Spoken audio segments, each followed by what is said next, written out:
We appreciate you all coming out. Hopefully you all got some cookies and hot chocolate back there.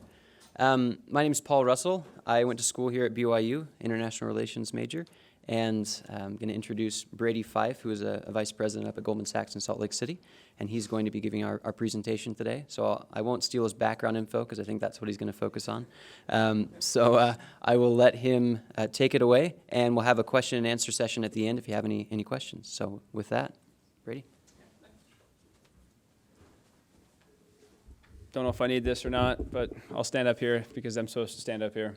I want to get to know the room for just a minute and kind of see who's here. So of those present, how many are IR majors? Or think that you probably will be if you're undecided? Okay, maybe just about half. Do we have other related majors like poli-sci or economics perhaps? Okay. If you didn't raise your hand, now's your time to speak. What's your major? We're from the law school. Oh, great. Thank you for coming. And did you raise your hand in the back? I'm going to accounting. Okay, great.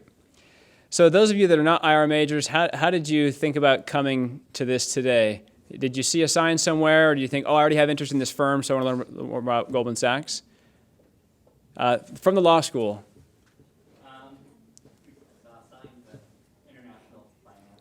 Yeah, okay. And then probably poli-sci students would interact somehow with people in the building or see it. Of those in the room, who has already applied for a job at Goldman or a summer analyst position? Okay, a few of you too. So good.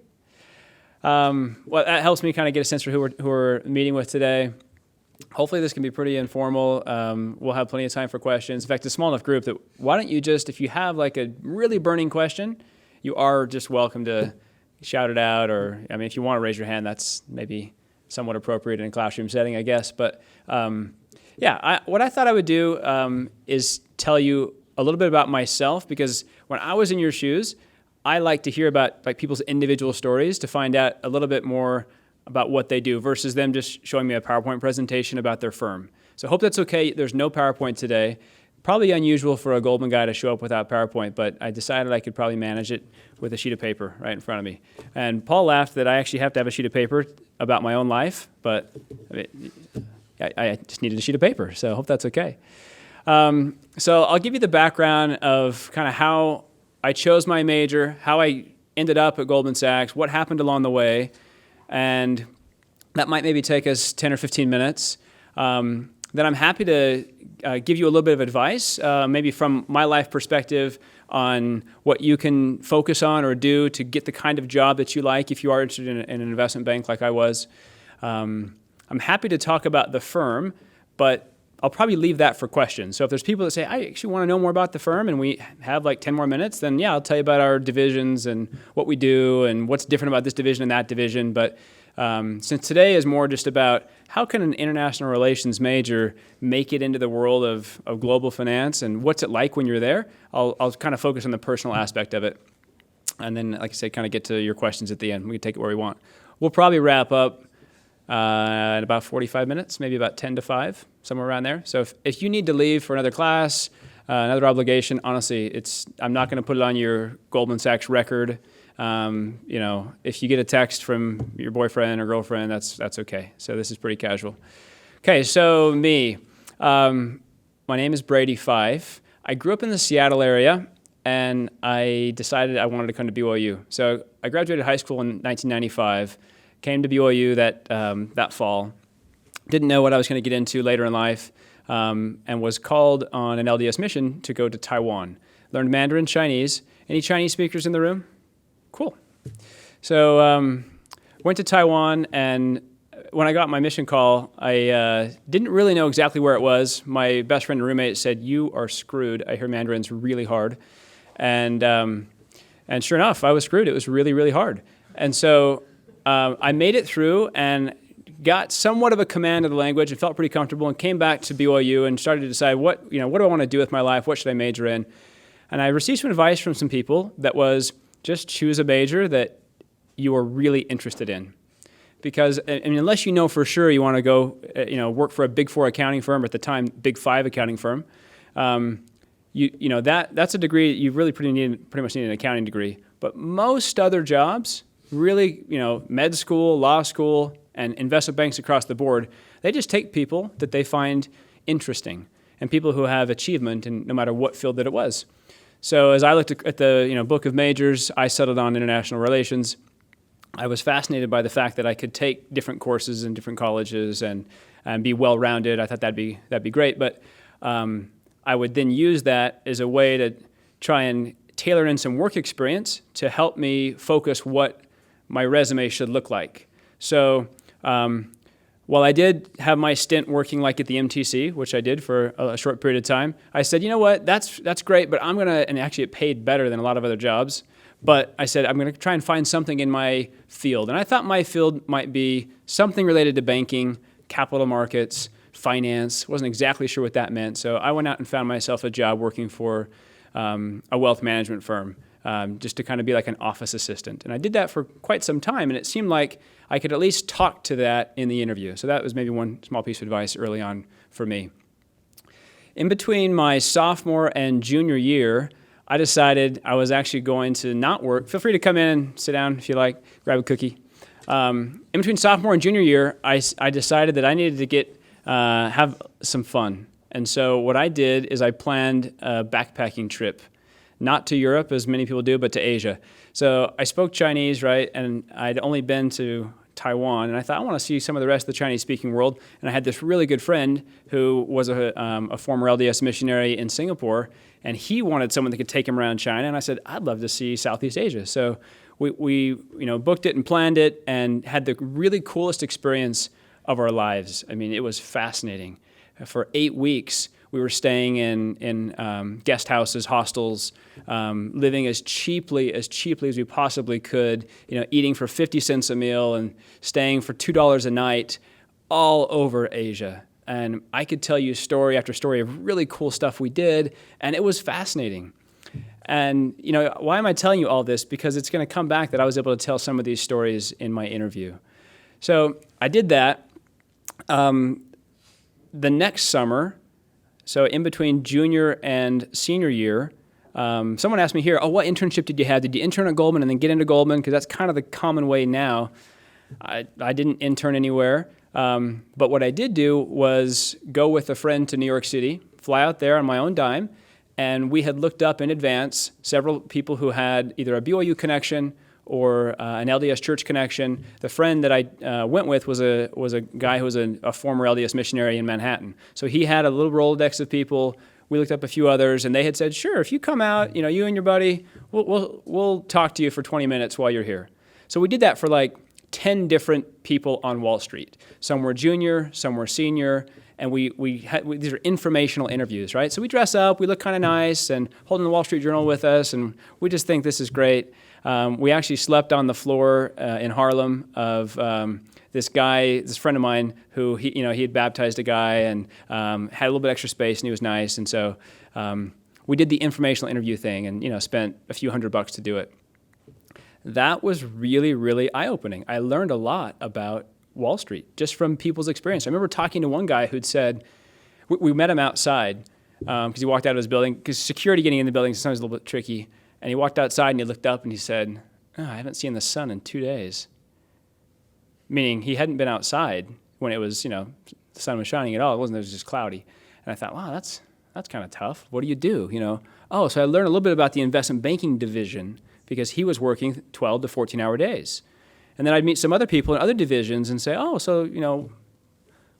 you seen the sun in the last few days? And so you kind of get to know a little bit about what people do. So just asking people in whatever industry you're interested in questions about their job. People tend to like to talk about themselves, and they will tell you. And you get a better feel for, could I see myself doing that? And would that be interesting? Coming into the fall, so kind of starting recruiting season, my senior year, after that trip, I thought, I think I really want to work at an investment bank. I think that would be really cool. The opportunities at the time at BYU, this is the year 2000, were much less limited than they are now. There were a lot less BYU alum and on Wall Street, and there wasn't quite as tight-knit of a network and opportunities at different firms. Goldman did interview on campus, but only for one division out of Los Angeles. and that was it for the big banks. So I took it upon myself to, again, try and use the network a little bit and try and meet some people. Along with that, I got an email one day to my student account that said, hey, if you're interested to hear about careers in Asia, come to this event and there'll be free pizza. And I said, hey, there's going to be free pizza. So let's go. Those of you that started a mission in Taiwan, how interested are you in going back to live in, Taipei or Kaohsiung or Taichung? Okay, I was not. I thought, that was a great 2 years, but for me, I wasn't that interested to go back and live there in Taiwan. And I hadn't seen the rest of Asia. So for me to go to this thing about an Asia trip, and I had just gotten married in October of 2000. 2000, yeah, that's what it was. October of 2000. And I'm thinking, yeah, my wife is not going to have any interest in this, but I'll just show up, get the free pizza. So I got the free pizza, and I did bring a resume, and they said, put it in the pile if you're interested. What we've done is we have gone around the world in Asia to see the BYU alumnus that work at different organizations and to see if they have any interest in looking at resumes of BYU students. Merrill Bateman was the president of BYU at the time. I think he went on this trip, and they kind of helped fund it just to kind of kick the tires and see what they could get. So put my resume in the pile, get my free pizza, and leave. About 2 weeks later, I got a phone call on my cell phone that said, hey, I'm so-and-so. My father is a managing director of Merrill Lynch in Hong Kong, and he's seen your resume, and he's going to be in in Provo, like next week, and he's interested to chat with you. Do you have some time to meet with him? And I said, sure, guess so. Thinking, no idea even how he got my number, but I'll talk to anybody. And it turned out that it was from that resume pile. So I show up, and it was the interview. Well, I didn't know I was being interviewed, actually. I didn't know what I was doing. Was at his home, and I go in. He's this very cordial person, and he sits me down, and I recognize it's an interview, but I'm thinking, my wife is never going to move to Hong Kong, so I'm just going to network. And he talks to me about, hey, you started a mission in Taiwan. So did I. That's great. Where'd you serve? I see on your resume at the very bottom, you traveled across Asia. Where'd you go? And I said, I had the coolest experience in Cambodia. We were able to do this and this and this. And and I was able to see this in Eastern China. It was really cool. So we were just telling stories about China. He's like, hey, I've been there, and I lived in this place, and it was really cool. I've been in Asia for 18 years. So we were just kind of chatting. I thought he was a really nice guy. And at the end, he said, yeah, so would you like to come work for me in Hong Kong? And I said, sounds pretty fascinating. Well, why don't you go talk to your wife about it and see how you feel about it, and I'll talk to some of my colleagues, and we'll see if it's a fit. Anyway, so really remarkable situation, right? I was offered the job. I had separately, in that period of time, networked and found another job opportunity in Los Angeles for a boutique investment bank. So I did have one in the bag, and then I had this Hong Kong situation, and my wife and I decided that you could not pass that up. And so I did it. Now, I had been to Hong Kong on that really cool summer trip, and so, in fact, I wanted to tell you this one thing. On the summer trip, I remember being on the train. Hong Kong has this really cool train system, so you can check into the airport downtown, and then you get on the train already checked in, and then during your check-in time, you're commuting to the airport, which I just thought, why doesn't every city do that? Then you're not waiting at the airport for 2 hours, right? Because it's this certain period of time. They know where you are. It's basically on airport property. So I'm on the airport train with this friend of mine, and we, by the way, have been 8 weeks traveling, unshaven. You can imagine what we look like. And there's these two businessmen on the other side of the train, and one of them says to the other, he's looking at his newspaper, and he said, wow, the yen is kicking butt today. And I looked at my buddy, and I'm like, is that the coolest thing you've ever heard? I mean, that somebody actually cares about the yen and described it in that way. And so for me, I was like, this is really cool. Maybe I could come back to Hong Kong one day. That was kind of like one tiny thought. So when I got the offer to work in Hong Kong, and my wife and I really thought long and hard, is this what we want to do? And we chose to do it. So that's how I got into the industry. From there, I'll go a little faster. From there, I worked in Hong Kong from 2001 to 2004. I joined the risk management department. I didn't know what risk really meant to an investment bank. I tried to research it on their website. It was like this tiny blurb, so I didn't really know, even when I got there, because again, I already had the job. So I just showed up, and they told me what the risk management division did, and they told me what it meant to be a credit analyst within the risk management division. And I was an IR major. I had taken accounting. I had taken statistics. I had not taken finance. I'm really glad I took accounting, and pretty glad I took statistics, truthfully. I didn't know how useful it was, but for what I was doing in my job, it was really useful. So I stayed there 3 years, and we had a fantastic experience. I can tell you, again, tons of stories about it from a personal perspective, from a career perspective, how it opened my eyes, how the doors that it opened for me, the number of people that I could meet as I started to really grow and develop my own network and my own Rolodex of people. In about 2003, so I've been there 2 years, I thought, I'm just an IR major, and here I am in the big world of global finance. What can I do to kind of prepare myself to, do more and maybe to be worthy of the job that I have? So a couple of things came to mind. One was I might want to go to business school. So that was number one. I decided I had never taken the GMAT, and I should probably just prepare for it. So started preparing for the GMAT, took it, and just thought I want to have this score, in my bag, so that if I do need to use business school as a way to get my little family back to the U.S., I could do that, right? I'd have 3 years Merrill Lynch on my resume, go to business school in the U.S., and then could really choose what I want to do. I wasn't sure if I wanted to be in Hong Kong forever or stay in an investment bank forever. So that was number one, open the options. Number two, my boss at the time said, have you heard about the CFA program, Chartered Financial Analyst? And at the time, I'd not heard of it. It wasn't something very common. It wasn't taught heavily at BYU, nor was I a finance major, so I guess if it was, I probably wouldn't have heard. But he said, you really should do this. It really sets people apart. So I thought, well, I'm going to do the MBA route, so I'll kind of just tuck that piece of information away. I appreciate that. I ended up, at the time I was starting to plan for my MBA applications, there was an executive that was traveling into Merrill Lynch at the time from our New York office, and we were at lunch, and he had said, hey, you went to BYU, because we were talking about, I think, football. And I was saying something about the Cougars, and he'd said, hey, if you have interest, we have a credit team that we're growing in Salt Lake City. He said, are you from there? And I said, no, I'm from Seattle, but I went to BYU. That'd be kind of interesting, because for an investment bank, you tend to only have offices in New York City, in Hong Kong, in Tokyo, and in London. Sometimes there's representative offices in Paris, Frankfurt, Sydney, a couple other, Beijing, Moscow. Yeah, you have some of those, but those are pretty small offices. So as I was developing my career in credit within this investment bank, I was going to be in one of the big money centers in the world. That was my career, unless I did business school and got out. And he said, hey, we're growing this group. You should be aware. And so this was in the fall. I had decided, I already had a trip planned that winter to come home for Christmas.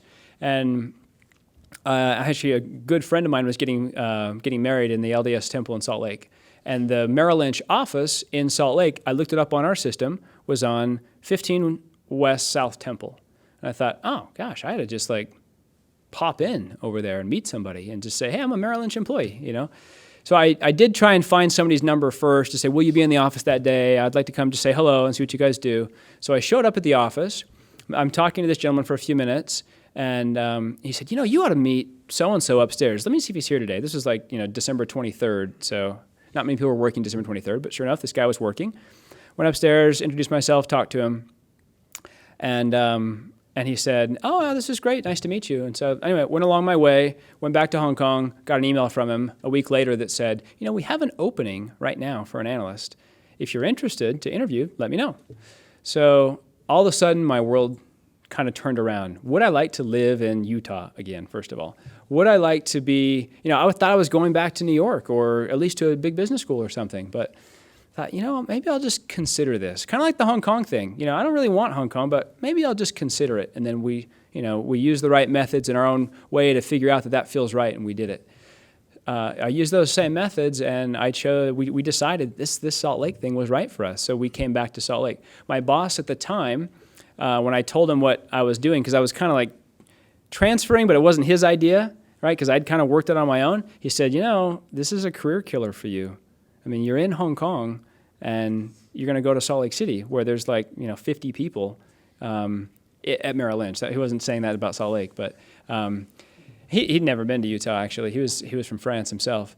But he was just worried for me about my future opportunities. I said, I really appreciate that, Denny, but but I just feel this is something I should do. And if it doesn't work out, I already have my GMAT score. I can use it for, a year or two and then apply to MBA school, and then I can go back into the big world. And he's like, okay, that's fair enough. So I came.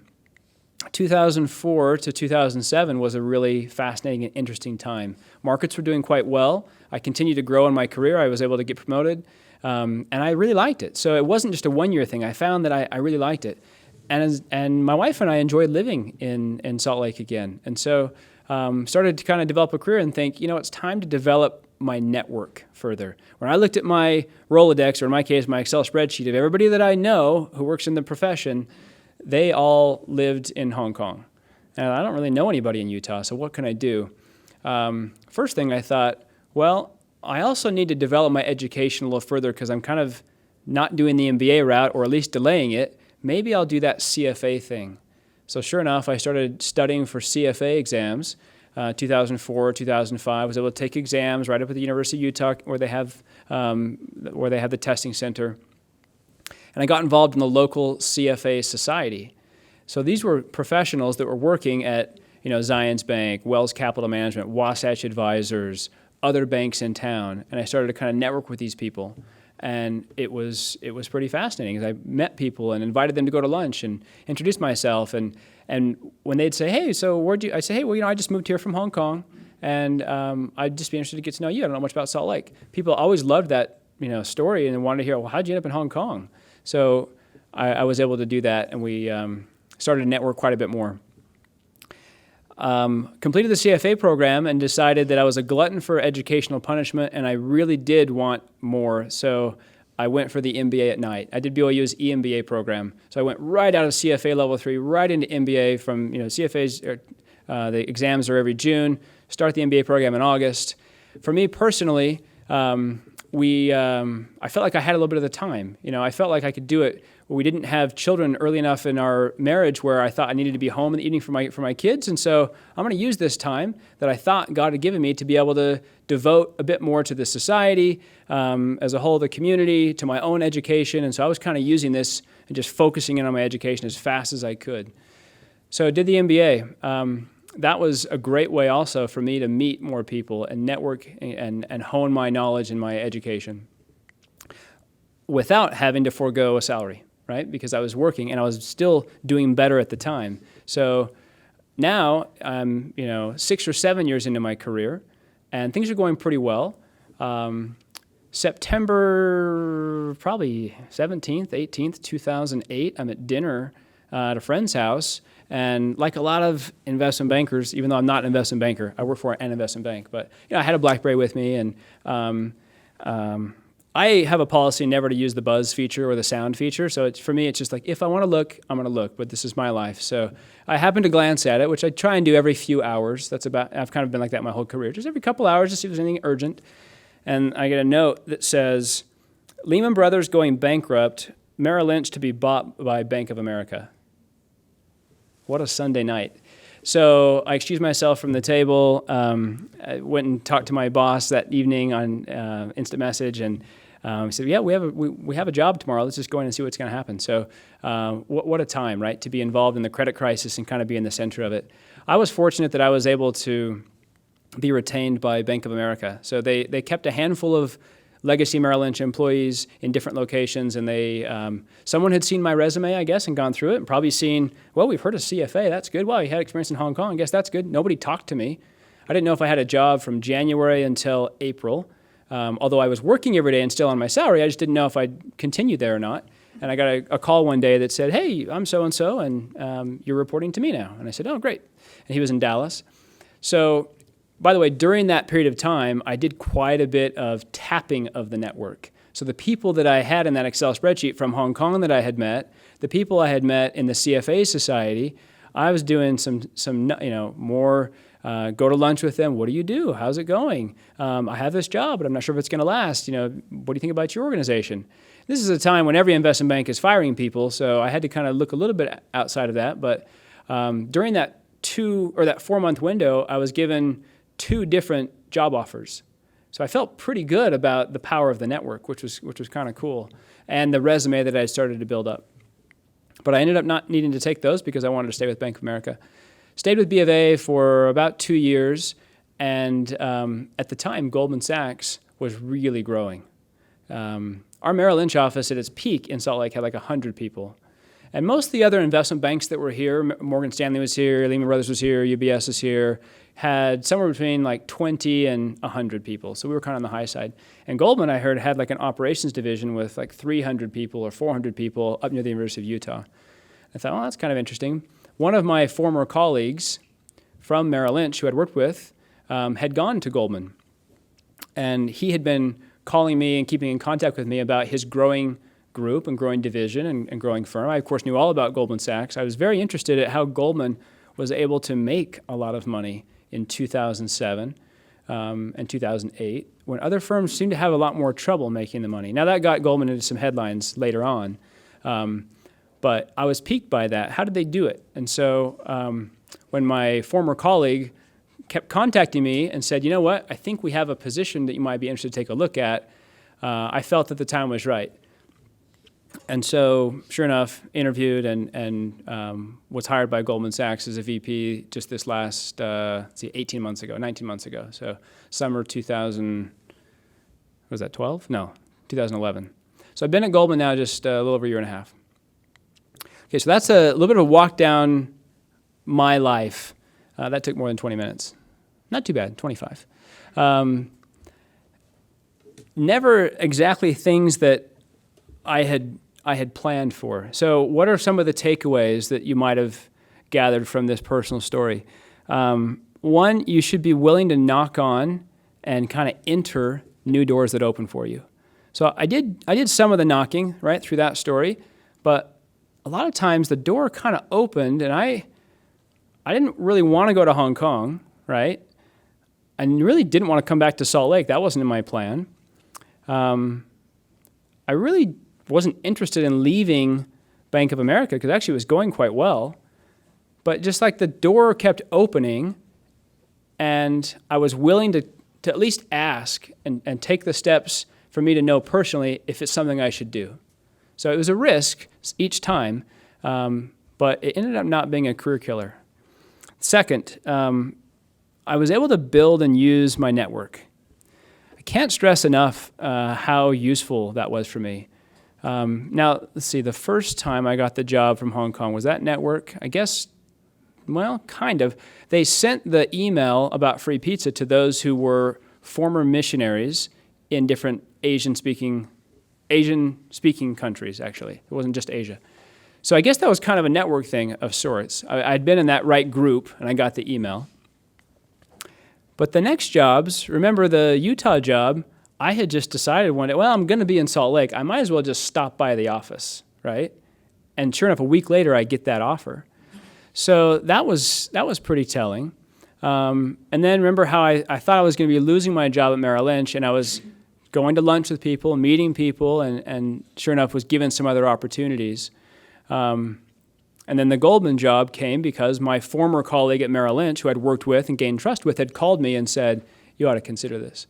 So I would submit to you that your career is unlikely to unfold because of jobs you see just out there, right, in space.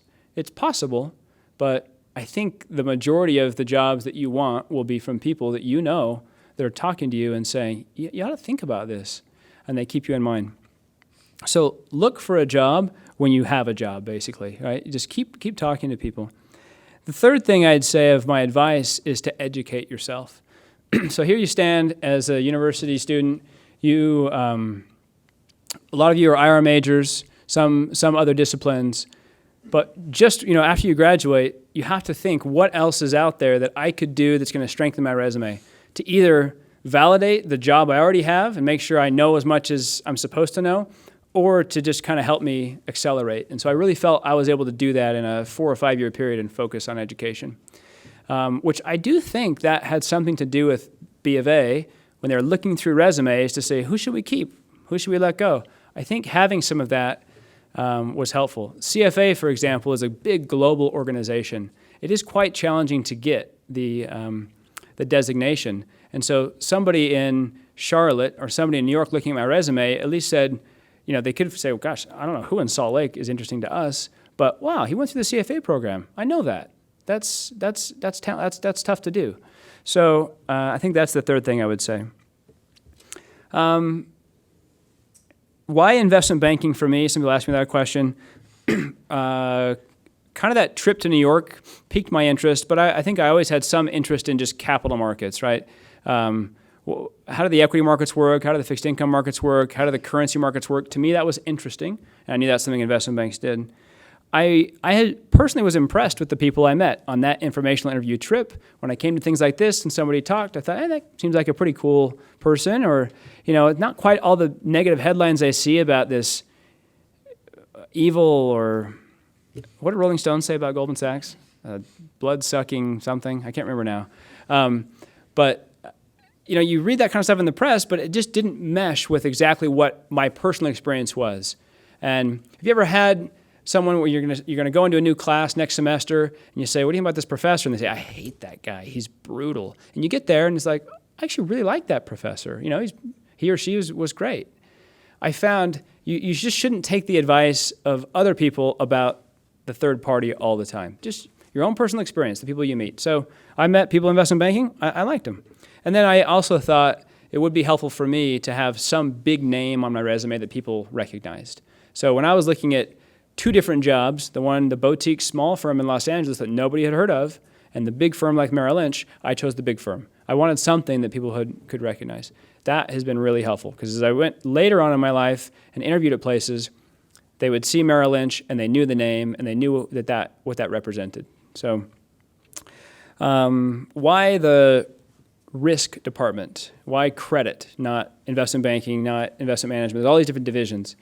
Well, for me, remember, I lucked into it. I didn't really know what I was getting into. So that's kind of unfair, but I got there. But since I've been there, I was able to choose, should I stay or should I change divisions? And I chose to stay because it's the kind of job that you get to think, analyze. It's important to read the Wall Street Journal and to know what's in it. That affects my day-to-day job. So a lot of jobs actually in an investment bank that don't require you to read the Wall Street Journal and know what's going on. It's kind of helpful. People walking around that seem to care about it, but truthfully, in the technology division of Goldman Sachs, you really don't need to know too much about what's going on. In the operations division, some segments of it you really need to know, some segments of it not so much. Within credit and risk, you really have to know big events, what's going on, how it affects things. Third thing as to why I like risk and stayed in it is because it's kind of that back to middle office where I'm not working 14 hours a day. Throughout my career, I've been able to be home for dinner by 6:30 or 7 nearly every single night. I have worked maybe in the office 2 or 3 Saturdays in my career. I have worked at home on Saturday, logged in for a couple hours many times, but I've not had to go in. I've done some travel once a month, every other month, travel a little bit, but I've not had to be on the road all the time, entertaining clients all the time, or tied just to my Bloomberg terminal all the time. So there's fascinating things about that part of the career. But for me, and for my overall person and my family, to find something in an investment bank that required me to use my background and my thinking, but to not actually have to do that late into the hours of every evening was really, really cool. And so that's a unique part of being within risk. Let me see. Let me give you just 2 or 3 more minutes. We'll have Paul give us a couple minutes of who he is, and then we'll open it up to a Q&A. I know I said you could ask at any time, but I've been so captivating that you haven't thought to ask. A career in global finance. Do you have to go work in Hong Kong to have a career in global finance? That's my first question. Absolutely not. Yeah, it's easy to tell that story because it's unique and not a lot of people get the chance to do it. And it's like, of course you're involved in the markets in Hong Kong. That must be fascinating. You're using your degree. But in truth, the way the markets are interconnected today, you can have just as global of a job sitting in Salt Lake City working for Goldman Sachs as you can sitting in Hong Kong working for Goldman Sachs. In fact, I would dare say I focus a lot more on global current events now, global events, than I did then. I was covering Taiwanese banks. I was focused on the Taiwanese market, how are non-performing loans doing in Taiwan. I looked at Asian-based hedge funds, so that was interesting. But now I actually cover European banks and insurance companies. But whether you cover European banks and insurance companies or something else, does the European sovereign debt crisis matter?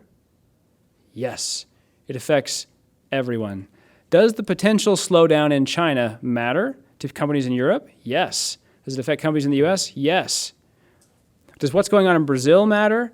Or sometimes even in Vietnam matter? Yes. We're all very interconnected. So a career in global finance doesn't mean you have to, especially with your IR background, go find a job in Zurich. Yeah, I mean, if you can find a job in Zurich, I would highly encourage you to try and take it because you'll just do some really cool things. You'll meet some great people, but you can do a lot of it for a big global firm here in Salt Lake City or in Phoenix or Houston or Denver or wherever you want to live. So keep that in mind. Maybe let's just have Paul tell us a bit about what you do, what you focus on, and give us a little flavor for that. Thanks. Thanks, Brady. We got some more people. Thinking about what Brady just said, I want to touch on that a little bit. So the idea of working for a global firm in Salt Lake City. So I'm not from Utah. I just came here to school at BYU and was excited to get out of Utah and go somewhere else and kind of see more of the world. And then I got the offer to work in Salt Lake, and it was a good job and better than anything else I had. So I decided I'll go for it. And I really do feel like I work for a global firm. So as Brady mentioned, we cover European banks. He does insurance. I cover clearinghouses as well. And we work with people in London and Frankfurt. So this morning I had a phone call, with a senior of mine who is in London. She's Chinese. Another colleague of mine who's Spanish. They're both in the London office. I'm here in Salt Lake. And, we had a 30-minute conversation talking about one of the banks that we cover that released some results today. So, that's the way it works. When I was interviewing for the job, I interviewed up in Salt Lake, but I also had a phone interview with one of the chairs of our committee who's in Frankfurt. I had a phone interview with a chair of the committee who's in London. And so it really is a global thing, and I think that's really neat. I studied international relations here at BYU. My emphasis was European politics and history. And so working and covering European banks and clearinghouses, that's something that really spoke to me. Like, wow, this is really cool. Because as Brady said, when I get to work and start reading the news, that's my job, is relevant. So I read, BBC or the Wall Street Journal or the New York Times, and I read about what's happening in Spain, and I think, oh, I'm the analyst on that bank. I need to know what's going on there. And that's something that I studied in school. And so I have the background from the IR major. The finance and accounting, I did not take the intro accounting class, which was a mistake. I would recommend that to you. So it's taken a little time to pick up some of the finance stuff, but it's really been great. I feel like I understand more of how things work, not just the politics, but also the markets. And I feel like you can't really understand one without the other. So my knowledge of what's really going on in the world, I think, has expanded a lot. And that came about because, I was a major here in the Kennedy Center. I had a professor that I worked with who knew a guy that we work with and sent my resume over, and so I can't stress enough Brady's point of building your network. And it doesn't have to be, well, I feel like Brady is more methodological, has more method to what he does building his network than I did. And that's probably the smarter way to go. But I just had a good mentor that was a professor of mine who, when he found out I was trying to get a job at Goldman Sachs, said, oh, I know a guy. Let me send him your resume. And it worked out. I got the interview and fooled people into thinking I knew about the financial markets, and here I am.